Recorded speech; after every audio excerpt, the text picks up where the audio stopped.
Welcome to career मंत्रा 9.1। मैं अंकित यादव आपके अपने YouTube चैनल में आपका स्वागत करता हूं। जैसा कि थंबनेल पर आप लिखा हुआ देख सकते हैं कि आज की क्लास में हम यूपी टेट का सॉल्व पेपर 2014 डिस्कस करेंगे। यह आपका पेपर 23 फरवरी 2014 को हुआ था। आज की क्लास में हम मैथ का पार्ट डिस्कस करेंगे। आपका समय ज्यादा बर्बाद ना करते हुए चलिए चलते हैं फर्स्ट क्वेश्चन की तरफ। आज की क्लास का फर्स्ट क्वेश्चन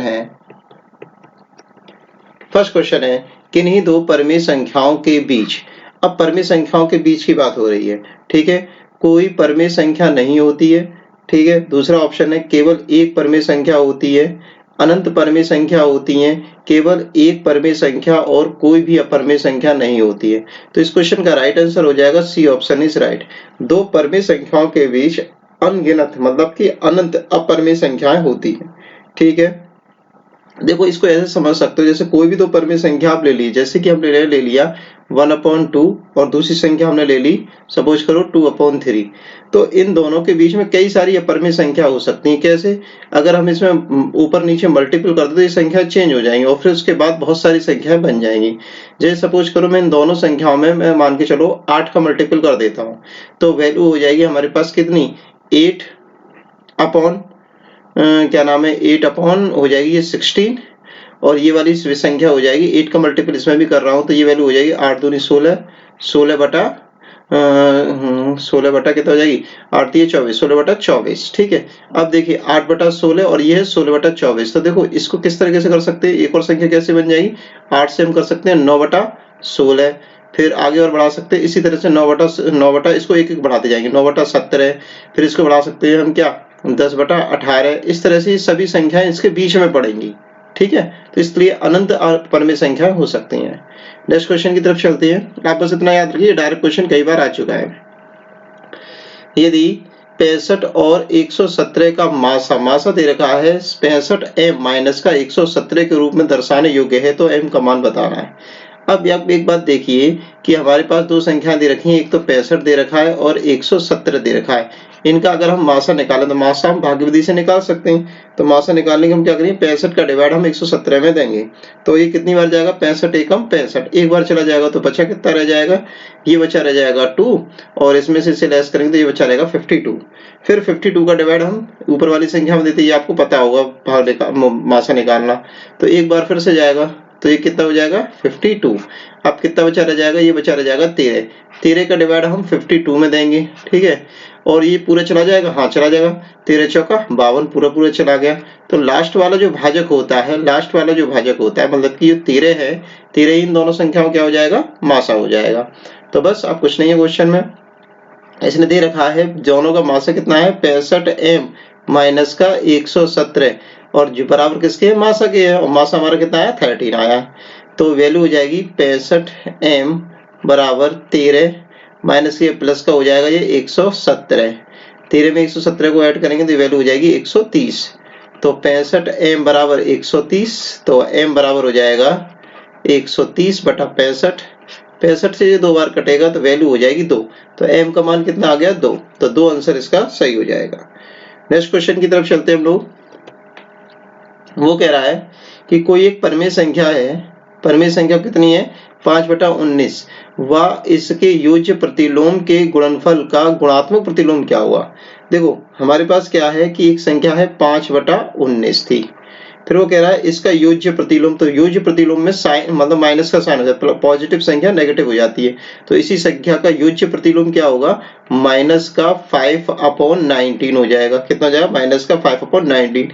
वो कह रहा है इन दोनों संख्याओं का आपस में क्या करना है आपको मल्टीपल करना है। क्या करना है आपको मल्टीपल करना, तो इनका मल्टीपल कर लो तो ये संख्या हो जाएगी 25 और 19 का स्क्वायर कितना होता है 361, ठीक है, और माइनस का साइन है ही।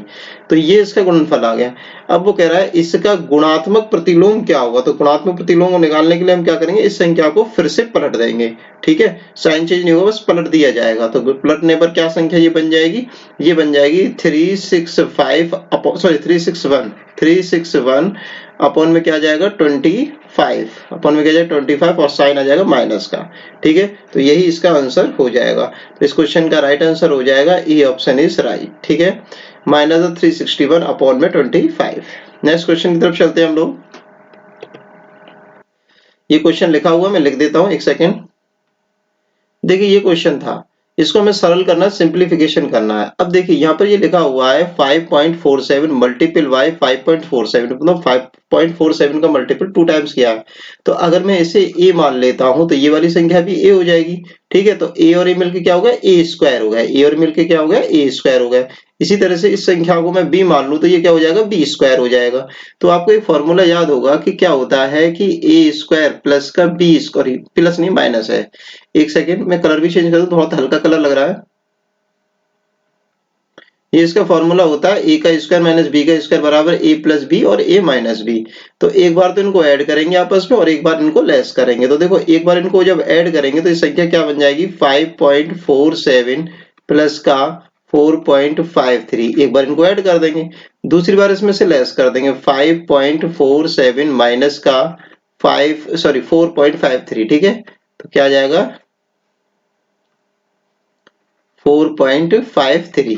एक बार इसको लेस करना है और अपॉन में क्या है हमारे पास, अपॉन में है तो 0.94 है ही। तो इन दोनों को जब ऐड करेंगे तो हमारे पास क्या आ जाएगा, ये आ जाएगी वैल्यू कितनी, ये हो जाएगी आपकी, देखो 3, देखो 7 और 3 मिलकर कितना होगा 0। फिर है हमारा 10 हो जाएगा, 10 की कैरी चली जाएगी। अब 4 और 5 9 और 1 10, 10 की 0 फिर कैरी चली जाएगी। 5 और 4 9 और 10 की 1, तो 10 आ जाएगी। संख्या कितनी आ जाएगी, 10। ठीक है, मल्टीपल बाय इस वाली संख्या में से हम इस वाली को लेस करेंगे तो वैल्यू क्या आ जाएगी, 0.94 निकल के आएगी। और अपॉन में क्या था हमारा, 0.94 था ही। इससे ये कैंसिल आउट हो गई तो हमारे पास क्या मान आ गया, 10 आ गया। तो इस क्वेश्चन का राइट आंसर क्या हो गया, 10। तो ए ऑप्शन इज राइट।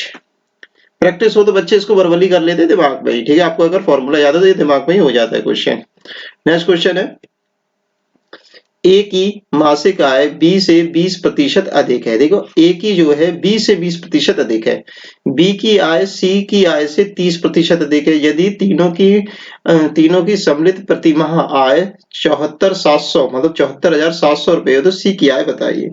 तो देखिए समझिए यहाँ पे डायरेक्ट इसको कैसे करेंगे। देखो हमारे पास क्या क्या नाम है, ए है, बी है और सी है। अब देखिए यहाँ पे जिसकी तुलना लास्ट में की गई उस वाली लाइन को उठाएंगे। देखो पहली लाइन में क्या है, ए की मासिक आय बी से 20% अधिक है। दूसरी वाली लाइन लेंगे, बी की आय सी से 30, सी की आय का 30%। देखो बी की आय सी से, सी की आय का, तो सी की आय हम यहाँ पर 100% ले लेंगे। सी की आय का 30% है, तो सी की आय का 30%, सी की आय कितनी हो जाएगी, 30 हो जाएगी। सी की आय का 30%, बी की आय कितनी लेंगे हम, 30 लेंगे। ठीक है, तो ये 100 है तो ये 30 है। अब दूसरी लाइन, पहली लाइन पढ़ेंगे, ए की मासिक आय बी की मासिक आय से 20% अधिक है।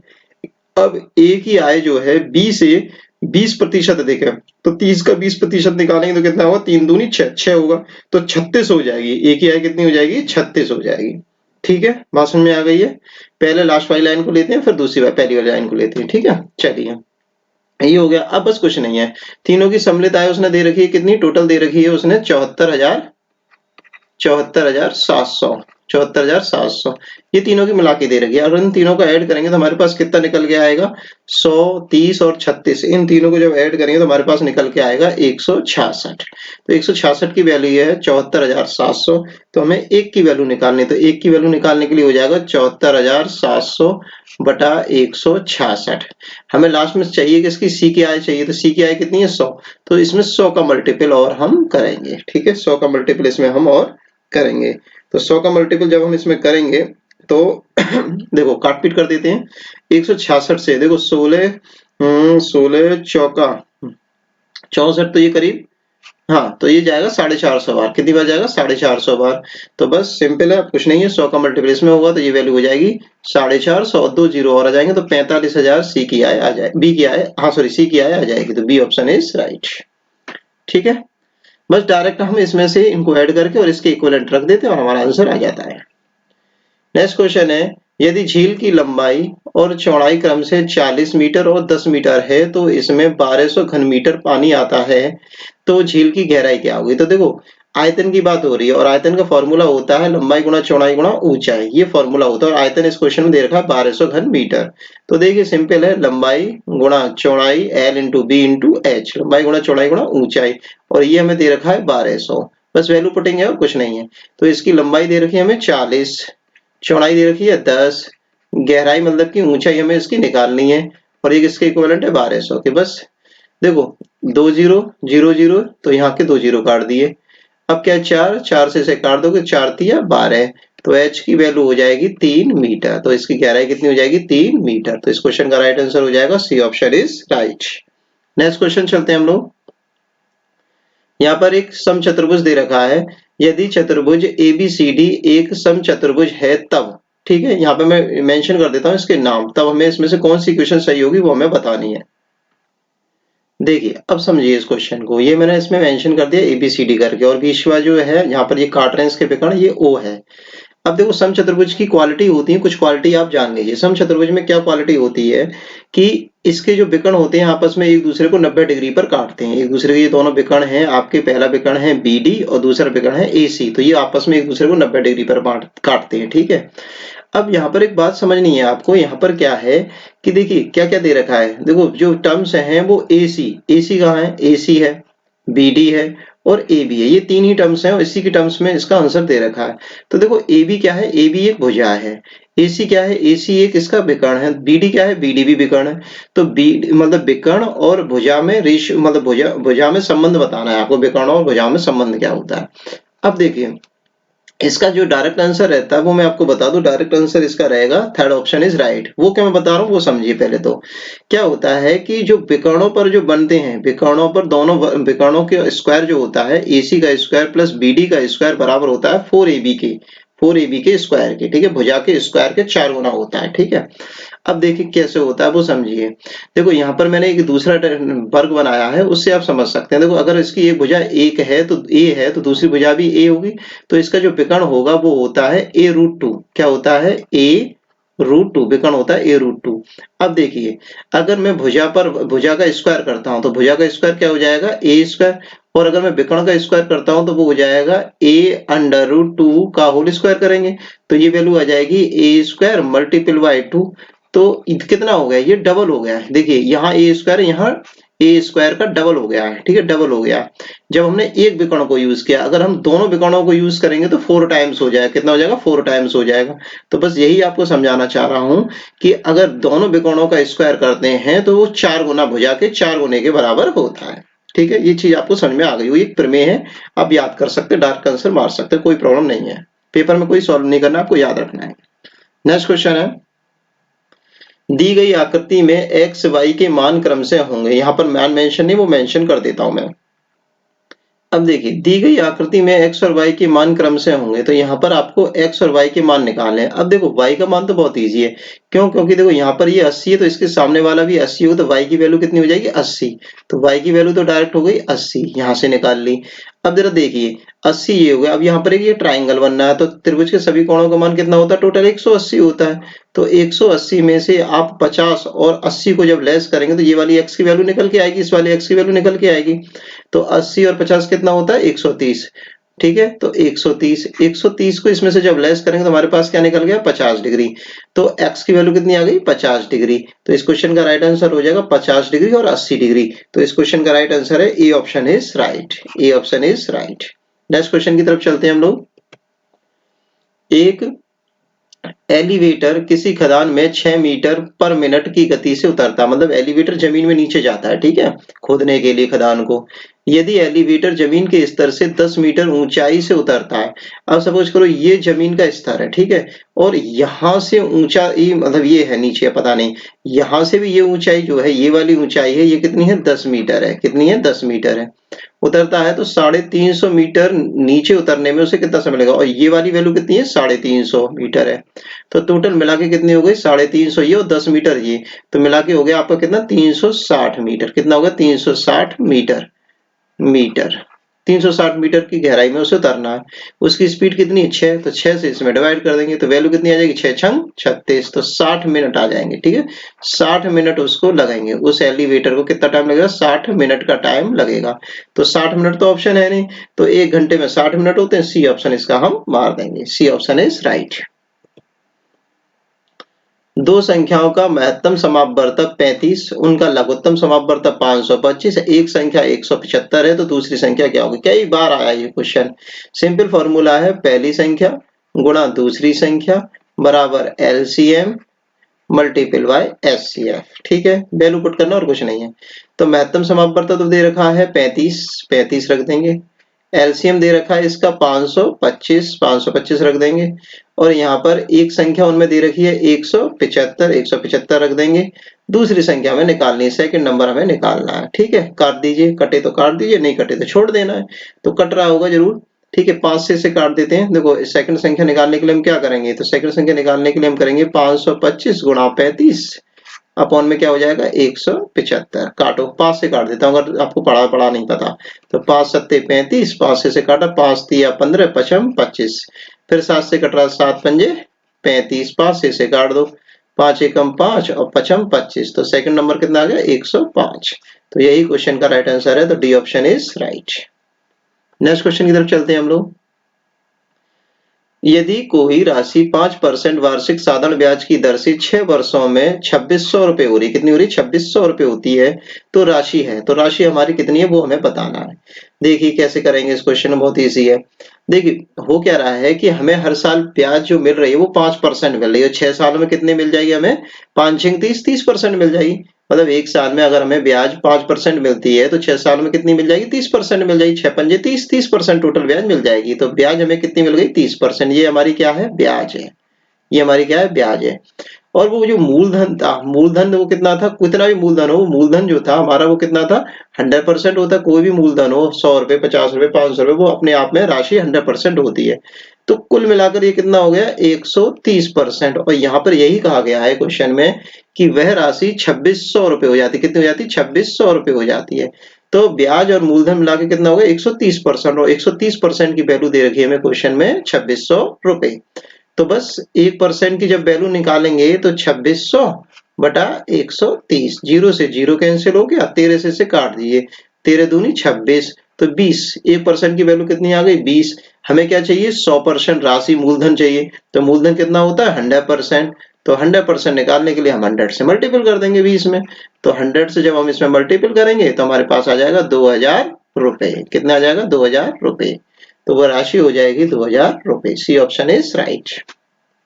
नेक्स्ट क्वेश्चन है, मीटर पर सेकंड को किलोमीटर प्रति घंटे में हमें बदलना है। तो मीटर पर सेकंड को किलोमीटर प्रति घंटे में बदलने के लिए मैं आपको एक ट्रिक बताऊंगा, उससे आपको आसानी से कर लेंगे। देखिए ट्रिक क्या है, देखो कभी भी कोई भी वैल्यू है, जैसे कि हमारी संख्या है किलोमीटर प्रति घंटा, ठीक है, और हमारा क्या रहता है मीटर पर सेकंड। तो अगर किलोमीटर प्रति घंटा से मीटर पर सेकंड में कन्वर्ट कर रहे हैं तो हमें क्या करना रहता है 5/18 का मल्टीपल करना है। किसका मल्टीपल करना है 5/18 का मल्टीपल करना, गुणा करना है। अगर मीटर पर सेकंड को किलोमीटर प्रति घंटा में बदलना है तो हमें क्या करना है 18/5 का मल्टीपल करना है। सिंपल है।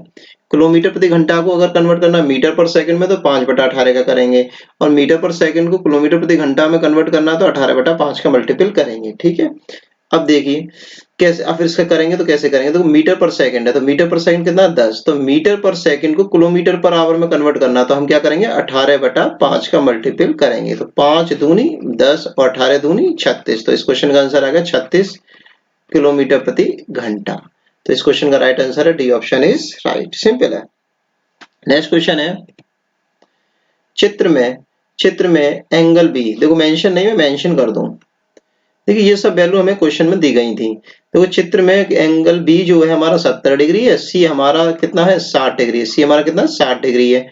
और ई जो बिंदु है, ई बिंदु, देखो ये वाला बिंदु, ये वाला बिंदु, ई जो बिंदु है वो बीसी का मध्य बिंदु है। क्या कह रहा है, बीसी का मध्य बिंदु है। और एफ बिंदु है ए बी का मध्य बिंदु है। एफ जो बिंदु है ये वाला ए बी का मध्य बिंदु है। इसमें नहीं लग रहा हो मध्य पर, मध्य बिंदु है। ठीक है, तो अब आपको क्या करना है, तो आपको बताना है एंगल, क्या बताना है एंगल एफ ई बी। तो एफ ई बी ये वाला एंगल बताना, ये वाला एंगल बताना। तो देखो जब भी हम त्रिभुज की दो भुजाओं के मध्य बिंदुओं को मिलाते हैं तो जो मध्य बिंदुओं को मिलाने से जो रेखा बनेगी वो तीसरी भुजा, ये वाली तीसरी भुजा की क्या होती है समानांतर होती है। क्या होती है, तीसरी भुजा के समानांतर होती है। जब भी हम त्रिभुज की दो भुजाओं के मध्य बिंदुओं को आपस में मिलाते हैं, जैसे ई और एफ को मैंने मिलाया है, तो जो रेखा बनी है वो रेखा तीसरी भुजा के समानांतर होती है। अब समानांतर भुजा की एक क्वालिटी होती है कि जैसे कि ये एंगल हमारा 60 डिग्री का बनना है, सी वाला एंगल 60 डिग्री का बनना है, तो ई वाला एंगल भी 60 डिग्री का बनेगा। डायरेक्ट इसको कर सकते हैं, तो B option is right, 60 degree इस क्वेश्चन का राइट आंसर हो जाएगा। नेक्स्ट क्वेश्चन की तरफ चलते हैं। देखिए ये क्वेश्चन है, इतने सारे इसमें ब्रैकेट लगे हुए हैं और पावर सभी पे लगी हुई है, माइनस का 1, माइनस का 1, माइनस का 1, माइनस का 1। यहाँ पे सभी पर पावर कितनी लगी है? माइनस का 1 लगी हुई है। ठीक है, अब देखिए, तो देखिए इसको करने का ज्यादा सही तरीका क्या है। एक बात याद रखिए कि अगर पावर सम में होती है, मतलब कि माइनस नहीं लगा होता, जब भी पावर अगर हमारी माइनस में नहीं होती तो ये पलटती नहीं संख्या। ठीक है, सिंपल सी वही रखी रहती। पर क्या माइनस में पावर, माइनस का 1 पावर होती है, अंदर की संख्या पलट जाती है, आपको पता है। पर हम यहाँ पर एक काम कर सकते हैं, हम जो है माइनस में जो पावर है उसको ऐड करेंगे। कितनी बार है ये? देखो 1 2 3 4 टाइम्स है माइनस की पावर। तो आपको एक बात पता है कि माइनस का गुणा, जब भी माइनस का गुणा हम अगर हम 2 बार करें, 4 बार करें, 6 बार करें, 8 बार करें, मतलब कि सम टाइम्स, मतलब क्या नाम है, इवन टाइम्स करें। ठीक है, माइनस का गुणा जो है अगर हम इवन टाइम्स करेंगे तो जो वैल्यू आएगी वो हमेशा पॉजिटिव आती है। ठीक है, कैसे? ये तो आपको पता होगा, माइनस माइनस क्या होता है? प्लस। तो 2 बार ही तो गुणा कर रहे हैं तो प्लस में वैल्यू आती है। जब हम माइनस का मल्टीपल, मतलब माइनस का मल्टीपल अगर एक बार हो रहा है, जैसे माइनस प्लस होता है तो वो क्या होता है? माइनस में आंसर आता है। जैसे कि प्लस माइनस होता है तब भी किसमें आता है? माइनस में आंसर आता है। तो आपका मतलब ये है हमारा कि अगर माइनस का मल्टीपल 2 बार, 4 बार, 6 बार, 8 बार, मतलब कि इवन टाइम्स, मतलब कि सम बार होगा, तो हमारा आंसर किसमें आएगा? प्लस में आएगी। मतलब कि वो पावर रहेगी वो प्लस में ही रहेगी, वही मतलब रहेगी वैल्यू। अब अगर माइनस का जो मल्टीपल अगर हम एक बार करें, 2 बार, सॉरी 3 बार करें, या फिर 5 बार करें, या फिर 7 बार करें, तो आंसर हमारा किस में जाएगी? वो माइनस हो जाएगी। ठीक है, पावर किससे हो जाएगी? माइनस हो जाएगी। अब जरा यहाँ पर जो संख्याएं हैं वो देखो, 1 बार, 2 बार, 3 बार, 4 बार, 4 बार माइनस है, तो 4 बार माइनस है तो ये वैल्यू पॉजिटिव हो जाएगी, तो प्लस का 1 हो जाएगी पावर। तो -2 की पावर प्लस का 1 हो जाएगी। तो प्लस का 1 पावर तो कोई प्रॉब्लम है नहीं, तो आंसर रहेगा -2। तो इस क्वेश्चन का राइट आंसर हो जाएगा डायरेक्टली -2। पूरा मतलब डिटेल में बार बार एक एक करके पलटने की जरूरत नहीं है, आप डायरेक्ट इनको ऐड करके और आंसर निकाल सकते हैं। नेक्स्ट क्वेश्चन की तरफ चलते हैं हम लोग। किसी घनाभ की 3 संलग्न फलकों के क्षेत्रफल क्रम से a metre square, b metre square, c metre square है, तो इसका आयतन होगा। आयतन क्या होगा ये हमें बताना है। चलिए देखते हैं कैसे करेंगे।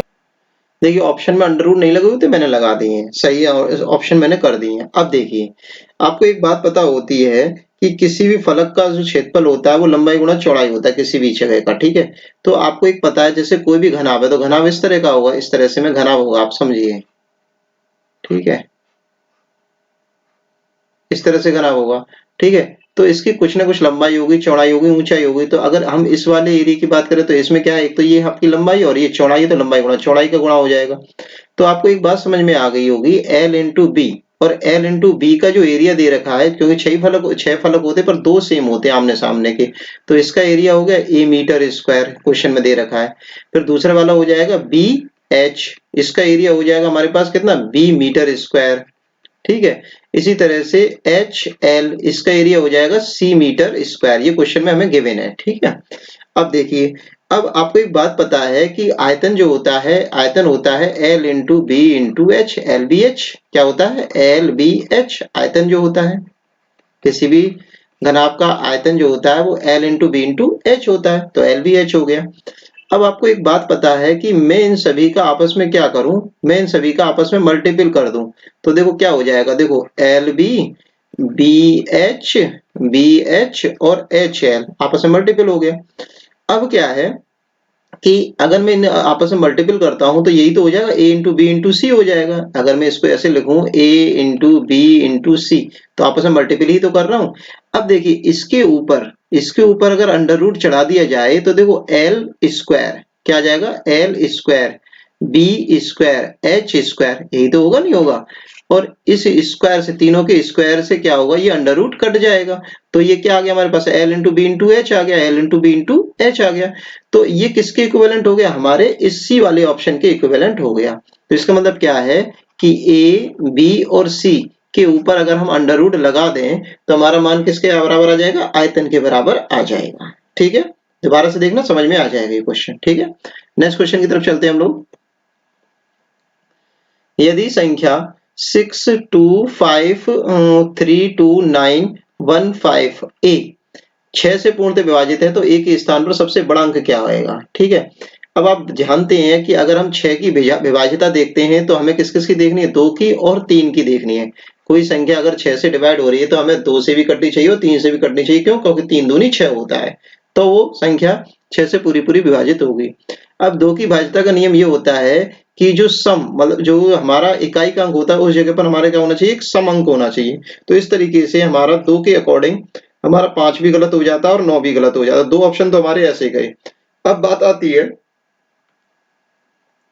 आती है हमारे 3 की। देखो 2 की तो हमने चेक कर लिया, अब 3 की बात आती है। तो 3 के लिए हम क्या करेंगे कि अंकों का योग करके और उस संख्या अंकों का योग करके अगर वो संख्या 3 से डिवाइड हो रही तो वो संख्या 3 से डिवाइड हो गई। तो जरा देखिए क्या क्या अंक है हमारे पास, 6 है, 2 है, 5 है, 3, 2, 9, 1, 5। इन सबको जब आपस में ऐड करते हैं और एक ए है, इन सबको हम आपस में जब ऐड करेंगे और 3 से डिवाइड करना तो पूरा पूरा करना चाहिए। तो इन सबको जब ऐड करेंगे 6 और 2 8, 8 और 5 13, 14 15 16 17 18, 18 और 9 27 और 1 28, 28 और 5 23, सॉरी 33। तो ये टोटल वैल्यू कितनी हो गई, 33 हो गई। 33 में ऐसा कौन सा अंक जोड़ें, 33 में हम ऐसा कौन सा अंक जोड़ें कि 3 का डिजिबल रहे। ठीक है, इन दोनों में से, ऐसे नहीं जीरो जोड़ दे भाई ये तो कट रही है, ऐसे नहीं, इन दोनों में से। अब देखो जरा, यहाँ पे हमें बड़े से बड़ा रखना है तो हम पहले 8 ही रख के देख लेते हैं। अगर मैं 8 रख के देखता हूं तो यहाँ पर ये संख्या क्या हो जाती है, 8 और 3 कितना हो जाएगा, सॉरी 33 और 8, 33 और 8 मिला के कितना हो जाएगा, 41 हो जाएगा। 33 और 8 मिला के कितना हो जाएगा, 41, 8, 9, 10, 11, तो 41 हो जाएगा। तो क्या 41 जो है हमारा जो है 3 के पाड़े में आता है, नहीं आता। तो इसलिए अब हम इसमें क्या रखेंगे, 6 रखेंगे। 2 भी, ये भी गलत हो गया, 8 भी, 6 रखेंगे, 6 ही हमारा फिट हो जाएगा, पता ही है हमें। तो अगर हम यहाँ पे 6 रखते हैं, 8 की जगह 6 रखते हैं तो 33 प्लस 6 करते हैं तो ये वैल्यू कितनी हो जाती है, 39। 39 3 से कटता है, हाँ कटता है, तो हमारा आंसर हो जाएगा B option is right. Next question की तरफ देखते हैं। प्रथम 5 धन ऋण मतलब कि अभाज्य संख्याओं का योग क्या हुआ है। सिंपल है, ऐड करना पड़ेगा, इसमें कोई कुछ नहीं कर सकता है।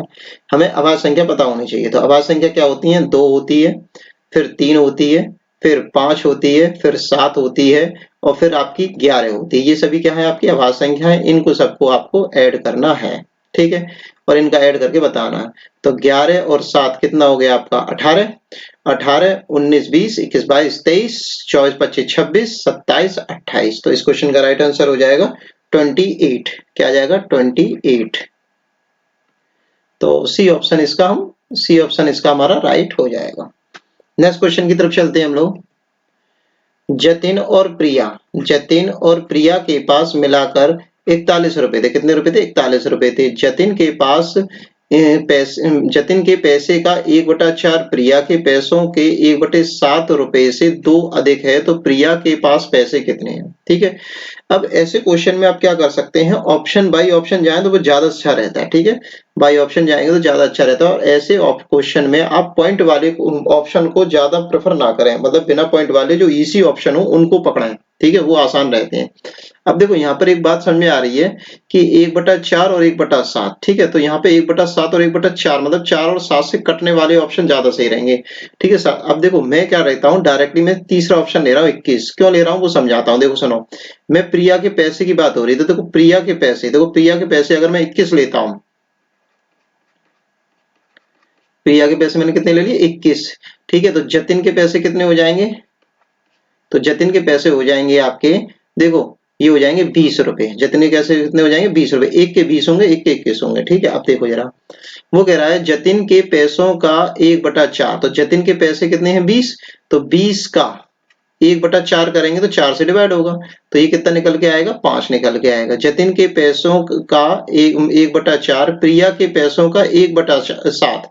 तो प्रिया के पैसे कितने हैं, 21 है, का 7वां हिस्सा करना तो 7 तिया 21, 1/7। ठीक है, से 2 अधिक है, हाँ 2 अधिक है, ये 2 ज्यादा है इससे, तो प्रिया के पैसे कितने, तो डायरेक्ट आंसर हो गया हमारा 21 रुपए। ठीक है, इस तरह से हम इसका आंसर निकाल सकते हैं। डायरेक्ट ऑप्शन से करेंगे वो ज्यादा अच्छा रहता है, क्योंकि बात क्या है कि फिर उस कंडीशन में हमें x लेकर के करना पड़ेगा। 1 के पैसे अगर हम इसके वैसे x मानेंगे तो x के पैसे 41 माइनस x लेने पड़ेंगे, फिर उस कंडीशन पूरी इक्वेशन बनेगी। ठीक है, तो ये ऑप्शन से करें तो बात ज्यादा अच्छा रहता है। नेक्स्ट क्वेश्चन है, यदि एक वृत्त की परिधि 44 सेंटीमीटर है तो उसका क्षेत्रफल क्या होगा। बहुत इजी क्वेश्चन है। देखो वृत्त की परिधि क्या होती है, 2 पाई आर होती है। 2 पाई आर की वैल्यू कितनी दे रखी है, 44 दे रखा है। आपको उसका क्षेत्रफल निकालना, क्या निकालना है, पाई आर स्क्वायर निकालना। तो यहाँ से आर की वैल्यू निकालिए। देखो 2 पाई की वैल्यू कितनी होती है, 22/7, आर हमें निकालना है। तो आर बराबर कितना हो जाएगा, ये टोटल दे रखा है 44। तो जरा देखिए 22 से तो ये कट गया, 22 से 2 बार कट गया और 2 से ये 2 कट गया, तो आर की वैल्यू कितनी हो जाएगी, यहाँ से 7 आ जाएगी। आर की वैल्यू कितनी आ गई, 7 आ गई। अब पाई की वैल्यू कितनी होती है, 22/7, आर की वैल्यू 7, फिर से 7, 7 से 7 कट गया, तो हम 22 का मल्टीपल 7 से करेंगे तो कितना आ जाएगा, 154 मीटर स्क्वायर हो जाएगा। ये क्वेश्चन बहुत फेमस है, कई बार पूछा जा चुका है, तो C option is right, 154 centimetre square. Centimetre में आंसर, तो क्वेश्चन तो सेंटीमीटर और मीटर में तो मीटर, तो सेंटीमीटर आएगा यहाँ पे। ठीक है, 154 सेंटीमीटर। नेक्स्ट क्वेश्चन है, दो अंकों वाली संख्या के दो अंकों वाली संख्या के दोनों अंकों का योग 7 है। दोनों अंकों का योग तो 7 दे रहा है, तो यहाँ पे सभी का योग 7 है, तो इसमें कोई प्रॉब्लम है ही नहीं। ऑप्शन में, ऑप्शन से करेंगे ऐसे क्वेश्चन हमेशा। यदि संख्या में 27 जोड़ दिया, कोई भी संख्या है उसमें हम 27 जोड़ दे जाए तो अंकों के क्रम पलट जाते हैं। अब देखिए अगर मैं 25 लेता हूँ, देखो ऑप्शन के अकॉर्डिंग देंगे, 25 है, 52 है, फिर है आपका कितना 34 है, फिर आपका कितना 43 है।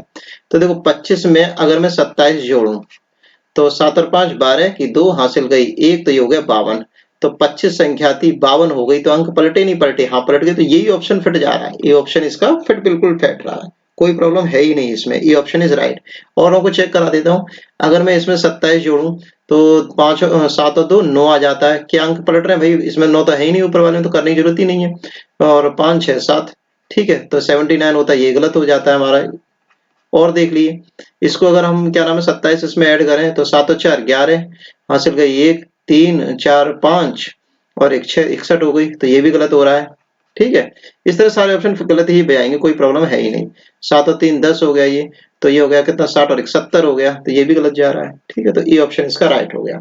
ठीक है, डायरेक्ट ऑप्शन से करेंगे ऐसे क्वेश्चन को।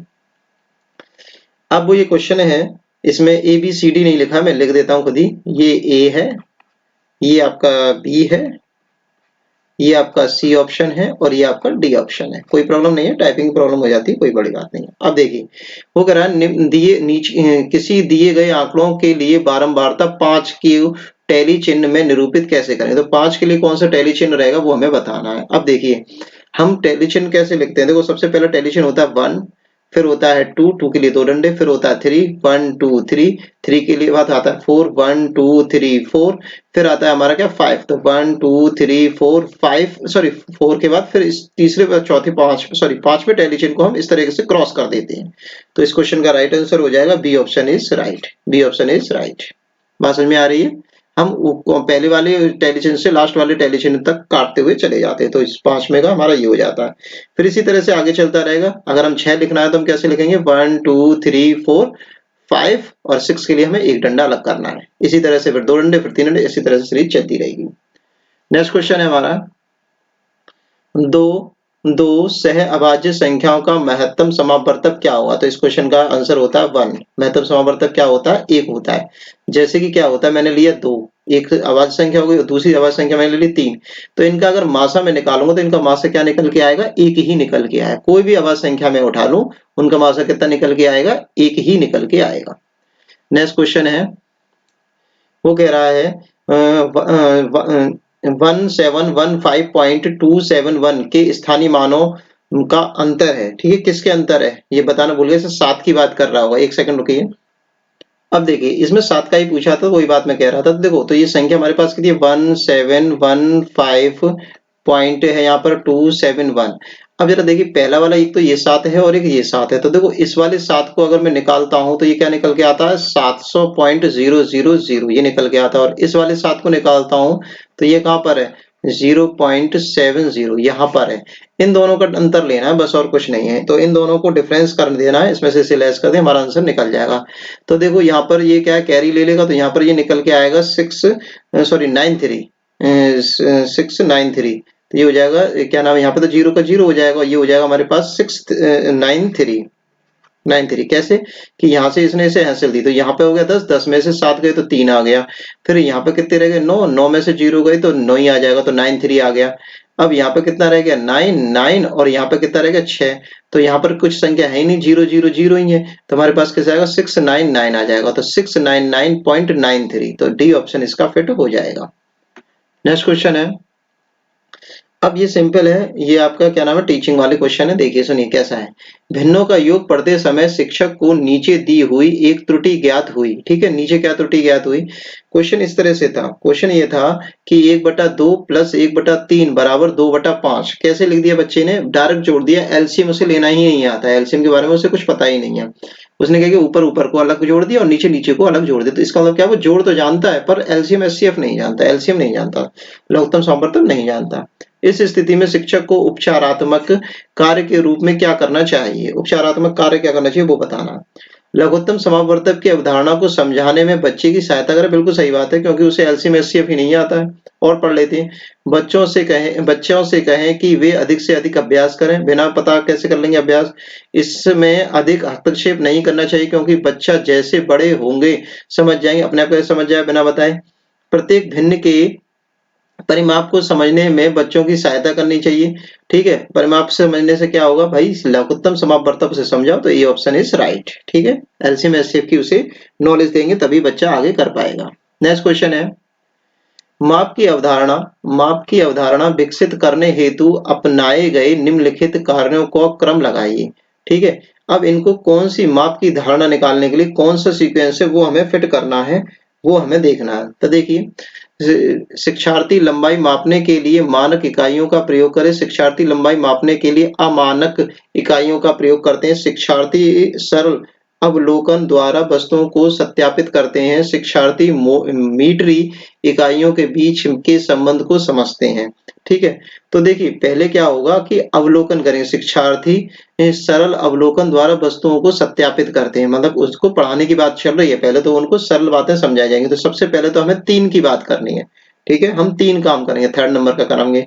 फिर क्या कह रहा है, फिर हमें करना पड़ेगा शिक्षार्थी लंबाई मापने के लिए पहले अमानक, जो अमानक है मतलब मानक नहीं है, जैसे हम किसी भी चीज से अंदाजे से माप दें। ठीक है, हाथ से माप दें, ये मानक थोड़ी है। हाथ, किसी का हाथ छोटा होगा, किसी का हाथ बड़ा होगा। ठीक है, हाथ से नाप देते हैं बहुत सी चीजों, कपड़े वगैरह को। ठीक है, नहीं ठीक है, तो इस तरह से अमानक इकाइयों का प्रयोग करेंगे, तो 2 नंबर। फिर उसके बाद हम जाएंगे किस पर, मानक वाली इकाइयों पर जाएंगे, तो फिर हम जाएंगे 1 नंबर पे। तो 3 2 1 आ गया। अब लास्ट चौथा ही बचा हुआ है, तो चौथे पे जाएंगे। फिर क्या है, शिक्षार्थी मीटरी इकाइयों के संबंध में संबंध स्थापित करेंगे। फिर हम उनको बताएंगे कि 1 मीटर में 100 सेंटीमीटर होते हैं, ये सब होता है, ये सब चीजें रहेगी। तो इस क्वेश्चन का राइट आंसर हो जाएगा D option is right. Next question है, एक अच्छा गणितज्ञ होने के लिए टेस्ट जरूरी है। गणितज्ञ बनने के लिए आपको क्या चाहिए ये आपको बताना है। ठीक है, पढ़ते हैं। सवालों के उत्तर देने की तकनीकी में निपुणता होनी चाहिए। अधिकतर सूत्रों को याद करना चाहिए। रटंत विद्या कभी न फलंत, ये गलत है। बच्चे बहुत जल्दी सवालों को हल कर देना चाहिए। बच्चा समझ नहीं पाएगा तो क्या फायदा रहेगा जल्दी करने का। सभी अवधारणाओं को समझाना, उन्हें लागू करना और उनके बीच में संबंध स्थापित बनाना, ये ज्यादा सही है। ठीक है, शिक्षार्थी होने के लिए, गणित के शिक्षार्थी में ये क्वालिटी होनी चाहिए कि वो बच्चों को अच्छे से समझा पाए। नेक्स्ट क्वेश्चन है, अब क्षेत्रफल की अवधारणा है। क्षेत्रफल की अवधारणा से परिचित कराने के लिए शिक्षक डैश से शुरुआत कर सकता है। किससे शुरुआत कर सकता है ये बताना। क्षेत्रफल, एरिया। तो भिन्न आकारों की आकृति के क्षेत्रफल ज्ञात करने के लिए सूत्र स्पष्ट करने से क्या होगा। हथेली, पत्ते, नोटबुक आदि की विभिन्न वस्तुओं की सहायता से किसी आकृति के क्षेत्रफल की तुलना करना, ये ज्यादा सही लग रहा है। ठीक है, क्योंकि मैंने आपको अभी बताया था कि क्या नाम है, हम नापने के लिए हाथ से नाप देते हैं, तो हथेली से हम एरिया बता सकते हैं। देखो ये हथेली हमारी इतना एरिया घेर रही है, पत्ता इतना एरिया घेर रहा है, जगह घेर रहा है, नोटबुक हमारी इतनी जगह घेर रही है, तो ये ज्यादा सही है। नेक्स्ट पढ़ लेते हैं, वैसे यही सही होगा। आयत की लंबाई और चौड़ाई का पता लगाना और आयत के क्षेत्रफल के सूत्र याद कराना। आयत याद होगा। इकाई वर्ग गणन की सहायता से आकृतियों का क्षेत्रफल ज्ञात करना, नहीं, तो इसका बी ऑप्शन इसका सही हो जाएगा। B option is right. Next question है, एक वृत्त की जीवा है जिसकी लंबाई 10 सेंटीमीटर। वृत्त की जीवा दे रखी है कितनी, 10 सेंटीमीटर। यदि वृत्त की त्रिज्या 13 सेंटीमीटर तो केंद्र से जीवा पर डाले गए लंब की लंबाई क्या होगी। ठीक है, तो देखिए सिंपल है, एक सर्किल बना दिया इस तरीके से, ये सेंटर पॉइंट है, बिल्कुल सेम नहीं बनाया। अब क्या कह रहा है कि ये जीवा है, ये जीवा है, ठीक है। अब वो कह रहा है कि इसकी लंबाई जो है 10 सेंटीमीटर और त्रिज्या दे रखी है 13 सेंटीमीटर, तो यहाँ से यहाँ तक तो ये हो गई 13 और ये है पाइथागोरस प्रमेय बनती है, पहले भी क्वेश्चन आ चुका है। अब देखिए दूरी ये बतानी है हमें, ये वाली दूरी बतानी है, तो देखो लंबाई कितनी दे रखी है, 10 सेंटीमीटर दे रखी है जीवा की, तो यहाँ पर ये वाली 5 होगी और ये भी 5 हो गई। तो देखो पाइथागोरस प्रमेय लग जाएगी, ये ट्राइंगल बन गया है। तो क्या होता है ट्राइंगल में, 13 का स्क्वायर बराबर, इसको मैं x मान लेता हूँ, दूरी को x मान लिया, 13 का स्क्वायर बराबर हो जाएगा x का स्क्वायर प्लस 5 का स्क्वायर। तो हम क्या करेंगे, हम करेंगे कि क्या, 13 का स्क्वायर कितना होता है 169, x का स्क्वायर प्लस 5 का स्क्वायर कितना होता है 25। तो जब हम x की वैल्यू निकालेंगे, एक्स स्क्वायर की वैल्यू जब हम निकालेंगे तो क्या हो जाएगा 169 माइनस का 25, तो 125 लेस होगा तो क्या आ जाएगा हमारे पास 144, एक्स स्क्वायर बराबर 144। ठीक है, तो x की वैल्यू कितनी हो जाएगी 12, 144 इसका स्क्वायर होता है 12 का होता है, तो इस x की वैल्यू कितनी होगी 12, तो A option is right. Pythagoras प्रमेय लगती सिंपल है। सेकंड लास्ट क्वेश्चन है, हाँ आपने अभी तक चैनल को सब्सक्राइब नहीं किया हो तो कर लीजिए, क्योंकि आपके लिए हम बहुत मेहनत से वीडियो बना रहे हैं। हमने क्या नाम है ईवीएस के सभी प्रीवियस ईयर यूपी टेट के कंप्लीट कर दिए अपने चैनल पर, और मैथ के कंप्लीट जल्दी ही होने वाले, एक दो आपके रह गए हैं बस पेपर।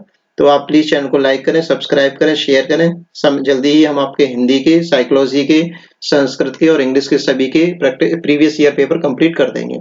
क्योंकि होता क्या है, सभी क्वेश्चन जो है मोस्टली क्वेश्चन प्रीवियस ईयर से डायरेक्ट उठा दिए जाते हैं, ठीक है, डायरेक्ट बनते, तो आपका पेपर बहुत इजी लगेगा, आप पेपर जब सॉल्व करने जाएंगे।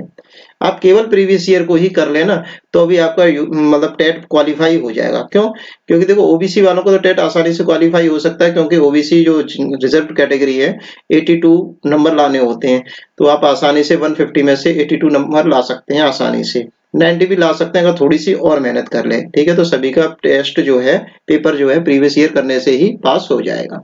चलिए इस क्वेश्चन की बात कर लेते हैं। यदि किसी वर्ग के विकर्ण को दुगना कर दिया जाए तो उसका क्षेत्रफल कितना हो जाए। देखो वही चीज मैं बता रहा था कि विकर्ण को डबल कर रहे हैं, ठीक है, तो देखो विकर्ण जो डबल होता है तो उससे क्या होता है, वो जो है 4 गुने पे चला जाता है। देखो कैसे होता है, 4 गुने पे चला जाता है। जैसे मैंने आपको बताया भी था, एक क्वेश्चन में आया था, जैसे कि हमारा ये वर्ग है, अब ये इसका विकर्ण है, ठीक है। अब अगर इसकी भुजा ये ए है तो ये वाला जो विकर्ण होता है, ये विकर्ण होता है a√2 होता है। वो कह रहा है इस विकर्ण को ही आप डबल कर दीजिए, तो इस विकर्ण को जब मैं डबल कर दूंगा तो इसमें क्या है 2 का मल्टीपल होगा। ठीक है, चलो विकर्ण को डबल मत करो, पहले इसको यहीं से समझो। जैसे कि ये हमारा क्या है, ए है, तो इसका एरिया कितना होगा ए स्क्वायर। अगर इसके पर विकर्ण वाले पर हम बात करें तो ए का स्क्वायर और मल्टीपल बाय 2, तो ये वैल्यू कितनी हो गई 2a स्क्वायर हो गई। ठीक है, इस पे विकर्ण वाले पे बात करी जा रही है, और ये वाली हो रही है ए स्क्वायर। अब मैं अगर इसको ही डबल कर दूं तो ये क्या 4 गुने पे पहुंच जाएगा, नहीं पहुंच जाएगा। डबल करता हूं तो ये कितने पे पहुंच जाएगा, 4 गुने पे पहुंच जाएगा। डबल करते हैं तो कितना हो जाता है, 4 गुने पे पहुंच जाता है, तो 2 दूनी 4, तो 4a स्क्वायर हो जाता है। तो डायरेक्ट इस क्वेश्चन का आंसर हो जाएगा, डायरेक्ट मैंने समझा ही दिया पूरा ही, तो इसका ए ऑप्शन फिट बैठ जाएगा, तो ए ऑप्शन इज राइट, 4 गुने के बराबर होता है। ठीक है, लास्ट क्वेश्चन है हमारा क्लास का। जब राजन के समझाने वार्तिक समस्या आती है तो वह पूछता है मैं गुणा करूं या भाग। कंफ्यूज हो जाता है कि इस वाले क्वेश्चन में गुणा होगा या भाग होगा, जनरली ये क्वेश्चन रहता है। ठीक है, तो इस तथ्य को प्रश्न बताते हैं कि ये प्रश्न जो है कैसा, ये आपको बताना है। ऑप्शन है, राजन जोड़ और गुणा नहीं कर सकता, राजन कक्षा में बाधा डालने के लिए अवसर खोज रहा, नहीं, बात गलत है भाई, सबके साथ प्रॉब्लम आती है। राजन को भाषा समझने में कठिनाई होती है, हाँ राजा को भाषण समझने में कठिनाई हो रही है, तभी दिक्कत हो रही है। राजन संख्या संक्रियाओं को नहीं समझता, यही सही है, भाषा नहीं समझ पा रहा है वो टीचर की, वो कहना क्या चाह रहा है, क्या समझाना चाह रहा है। ठीक है, तो इसका क्वेश्चन का राइट आंसर हो जाएगा सी ऑप्शन इज राइट। ठीक है, आपसे हम फिर से निवेदन करेंगे कि आपने चैनल को सब्सक्राइब नहीं किया हो तो कर लीजिए, और बेल आइकन पर ऑल का क्लिक कर दीजिए, लाइक करिए, शेयर करिए। थैंक्स फॉर वॉचिंग वीडियो, धन्यवाद, टेक केयर, बाय बाय।